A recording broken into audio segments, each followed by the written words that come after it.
My name is Lucas, and if the past few months taught anything, it's that a single night can erase everything once taken for granted. Never in a million years did it seem like life would veer the way it did.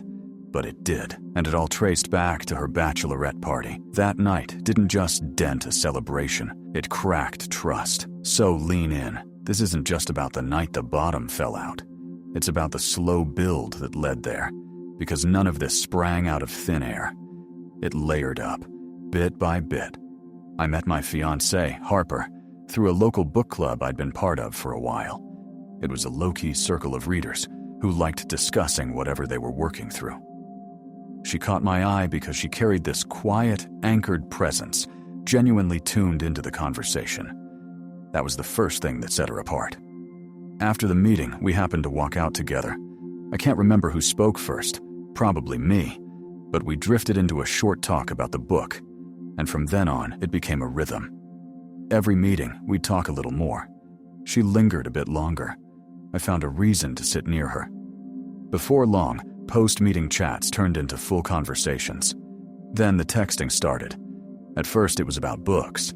Then it widened into our lives, the things on our minds, and random thread pulls. Texts became calls. She mentioned she'd recently left a relationship.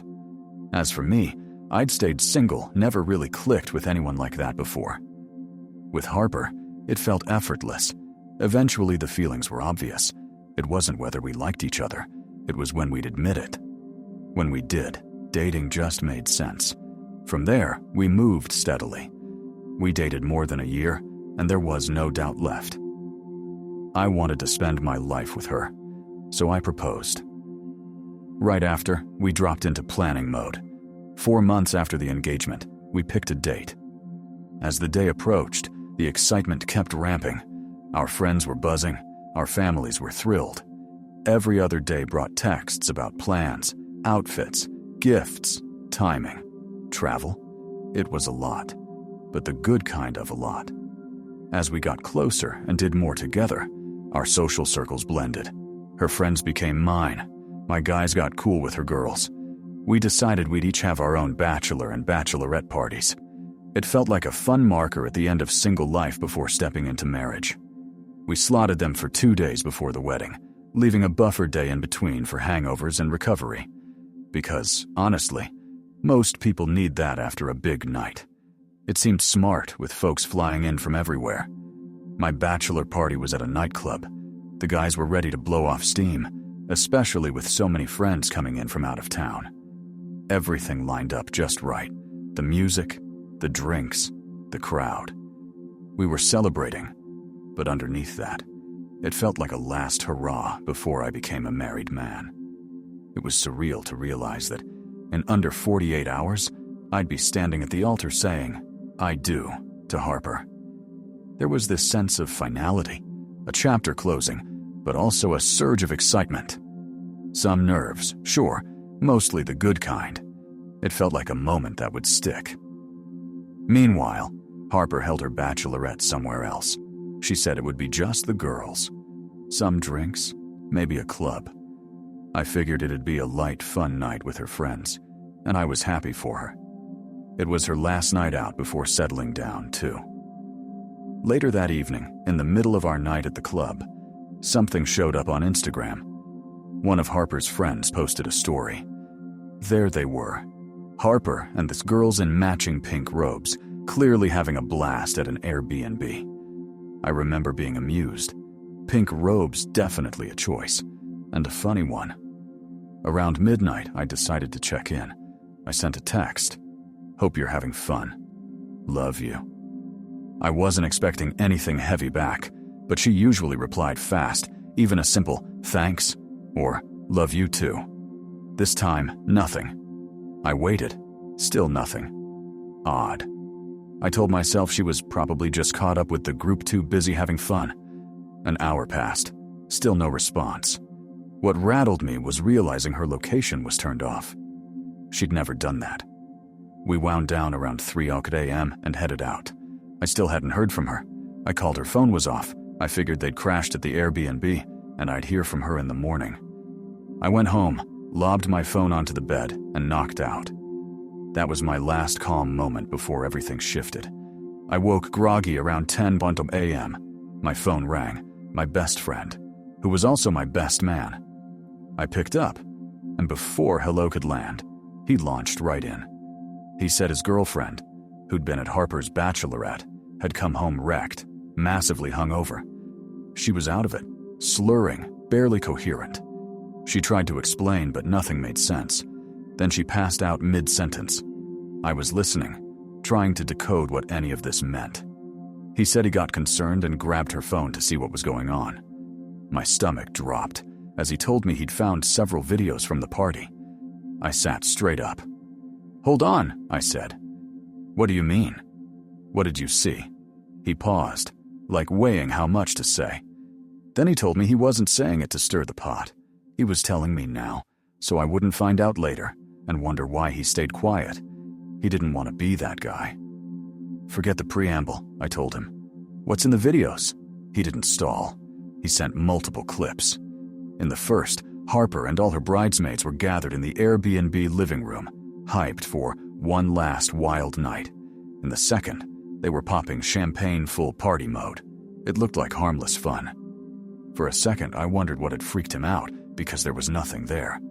And then the third video hit, and the tone flipped. The camera panned across a party bus. Male strippers. I couldn't believe it. I rewound to make sure I'd seen it right. Harper was in the middle of it, just as swept up as everyone else.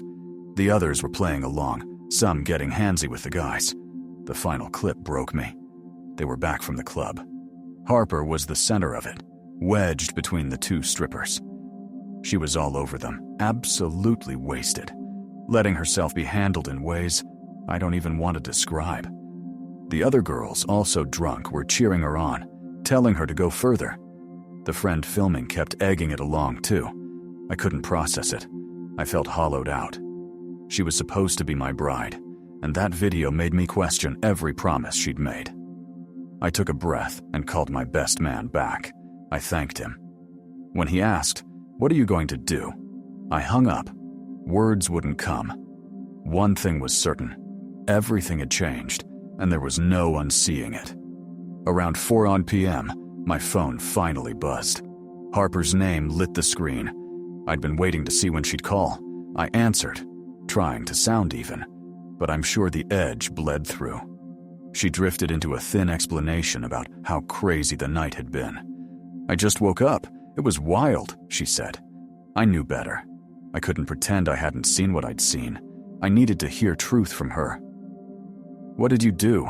I asked. She hesitated. "We had fun," she said. Not the answer I needed, not even close to addressing reality. I pressed. "With strippers?" She tried to minimize it. "Oh, they weren't my idea. The girls brought them, not me. I didn't know. I wasn't about to fight over the phone, so I ended the call before it spiraled. She didn't stop. The calls kept coming. The screen lit up with each ring. I let them pass. I didn't want more excuses. I wasn't expecting a knock at my door. But that's what came next." I opened it to find Harper with her purse clutched tight. "I'm sorry," she said. "I know you're mad. But can we talk?" I hadn't even gotten the words, "You should leave," out before she walked in like we were about to have a normal conversation. Nothing about this was normal. She started spinning, denying everything. "I swear I didn't do anything with the strippers. I don't know what you're talking about." I'd heard that kind of defense before, the denial that comes when someone refuses to face what's already happened. I wasn't listening to lies. I walked over with my phone, opened the clip, and hit play. The room went still as the video rolled explicit, undeniable. There was no twisting it now. She stared at the screen, speechless, eyes glued to the proof. Then she unraveled, begging, telling me she didn't remember, that she'd been so drunk she didn't know what she was doing. I didn't mean for it to happen. I'm sorry. Please forgive me. I told her I needed space to process, to breathe. She wasn't having it. "We're supposed to get married tomorrow," she said, desperate. "There's no time for space." She reached for anything that might shrink it into not a big deal. When I told her I wouldn't marry her, pain ripped across her face, and for a second, it looked like she'd collapse. Then she turned toward the kitchen. "I can't live with myself if you do this," she said, grief and anger tangled together. She grabbed a knife from the counter and pressed it toward her stomach. I lunged and grabbed her, using everything I had to stop her from hurting herself. My heart was racing. I knew she wasn't thinking clearly, but this wasn't the way. I held on until she stopped struggling. She sobbed and shook, and I knew I had to calm it down. I lied. I told her the wedding would still happen, just to bring her back from the edge. I wasn't even sure I believed the words, but they worked.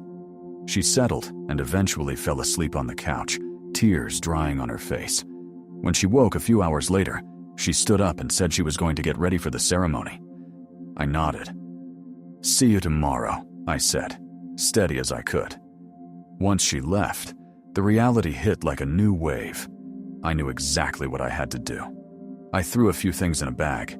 I headed out, not entirely sure where I was going, only knowing I needed distance from her and from the wedding that was never going to happen.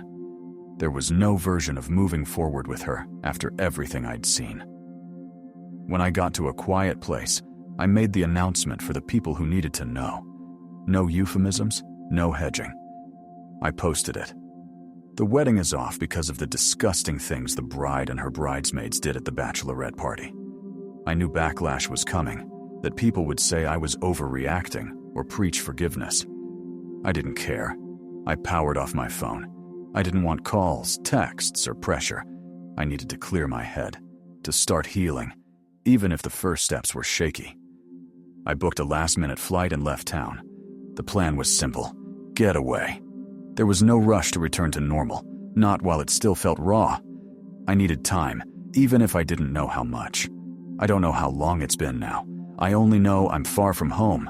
The truth is, it hasn't fully sunk in. How could it?